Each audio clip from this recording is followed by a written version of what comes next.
NCA से आप पढ़े, जी। फिर उसके बाद किस मुल्क में गए? हम चूंकि स्टोरी आपकी बहुत लंबी है, हम एनसीए से पढ़ने के बाद आपने क्या किया, क्या पढ़ा, यहाँ से स्टार्ट करते हैं। मैं नेशनल कॉलेज ऑफ आर्ट्स में मैंने थीसिस दिया, तो थीसिस देते ही मेरा एडमिशन हुआ था 3 मुल्कों में। ठीक है।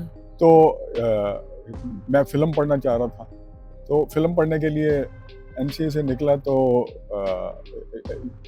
मुझे लंदन पसंद आ गया। मैं कहा यहीं पढ़ लेते हैं, क्योंकि फ़िनलैंड और एक और इस तरह का मुल्क था, वहाँ एडमिशन मेरे हो गया। ठीक है। तो लंदन, क्योंकि अंग्रेज़ी स्पीकिंग और मेरा पहली दफ़ा मुल्क से निकलना था, तो वो देसी कम्युनिटी जो जिस तरह मुझे हेल्प करती थी और मोहब्बत और प्यार मिलता था, तो मुझे वो जगह ज़्यादा पसंद आई। लंदन। ठीक है। मैं लंदन में पढ़ना शुरू कर दिया, तो वहाँ पे एक स्कूल था जिसमें मैंने यूरोपियन आर्ट पे क्लासेस ली, शॉर्ट कोर्सेज थे वो लिए, वहाँ पढ़ रहा था। तो वहाँ से फिर मेरा एक राब्ता हुआ, उस राब्ते की वजह से मैं पेरिस चला गया। ठीक है।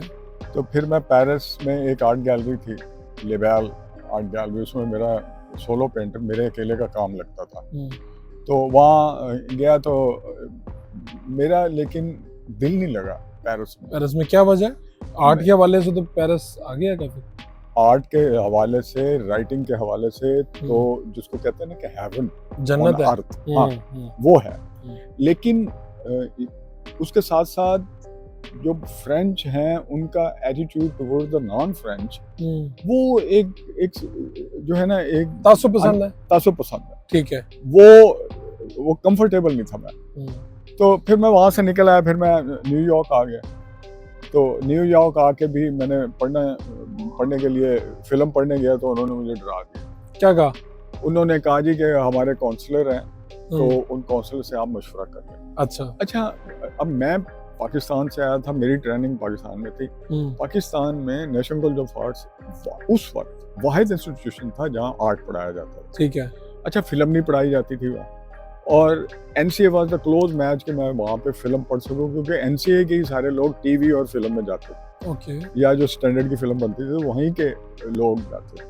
तो वहाँ गया, तो वहाँ मेडिकल कॉलेजेस में आपको पता है कि कितना टफ कंपटीशन होता है। एनसीए में उस वक्त मैं आपको बता नहीं सकता कि पूरे मुल्क में एडमिशन के लिए कोई 20-25 हज़ार एप्लीकेशन आती थी, जिनमें से 30 की सिलेक्शन होती थी फर्स्ट ईयर। एनसीए में मेडिकल कॉलेज में इतना कंपटीशन जितना यहाँ पे था, जितना एनसीए में था। ये आज भी ये माहौल है? अब तो क्योंकि बहुत सारे इंस्टीट्यूशन खुल गए हैं ना। हाँ, लेकिन तब ये माहौल था, तब ये यानी इंजीनियरिंग, मेडिकल, इन सबसे आगे, सबसे tough admission to get into NCA. ठीक है। ये हाल था पूरे मुल्क में, एक ही आर्ट इंस्टीट्यूशन।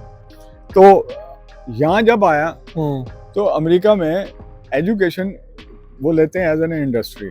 ठीक है। अच्छा, उनके जो कोर्स नहीं बिकते थे, अब मैं तो अंधाधुंध जो कह रहे थे कि मुझे वो चीज़ कन्विंस कर रही थी।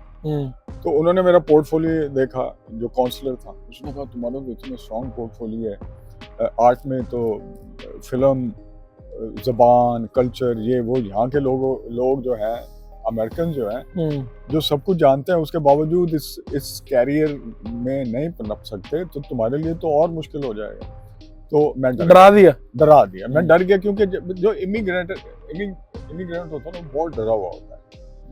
तो मैं, और फिर ऊपर से फीस भी डबल थी हमारी, और उसके ऊपर कैरियर कॉन्शियस हम लोग होते हैं बहुत ज़्यादा। तो उसकी वजह से मेरा जो खौफ है, वो मैंने फिर वहाँ पे ग्राफिक डिज़ाइन पढ़ना शुरू कर दिया, वहाँ पे फिल्म नहीं पढ़ी। तो जिसकी वजह से, लेकिन उसके कुछ फ़ायदे भी हुए, लेकिन नुकसान ये हुआ कि जो मुझे ख्वाब लेके था कि वो ख्वाब पूरे नहीं हुए। लेकिन उसका फ़ायदा ये हुआ कि मैं पोलो रॉल्फ लॉरेन में आर्ट डायरेक्टर जा लगा आफ्टर वहाँ से पढ़ने के बाद। तो खुशकिस्मती मेरी समझ लें कि मुझे उस्ताद बहुत अच्छे मिलते रहे। तो वहाँ पे मिल्टन ग्लेजर, जो दुनिया का सबसे बड़ा ग्राफिक डिज़ाइनर था, उसका स्टूडियो था। अच्छा, उसकी मैं किताबें एनसीए में हम पढ़ते थे। ये कहाँ की बात कर रहे हैं? ये मैं न्यूयॉर्क की। ओके। तो उसके स्टूडियो में वर्कशॉप लेना शुरू कर दिया, मैं थोड़ा सा उसके क्लोज भी हो गया।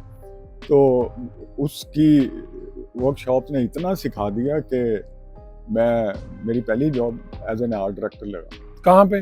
पहले मैं एक जापानीज फर्म थी समोरा इंटरनेशनल, समोरा। हाँ, ओके। उसमें पेयर कार्डन और जो फ्रेग्रेंस हैं उनकी एडवर्टाइजिंग के लिए ना वो करता था, पैकेजिंग, एडवर्टाइजिंग और ये वो। तो पहला आर्ट डायरेक्टर मैं समोरा इंटरनेशनल, वहाँ से छोड़ा तो पोलो रॉल्फ लॉरेन ने उस वक्त होम फर्निशिंग शुरू की थी।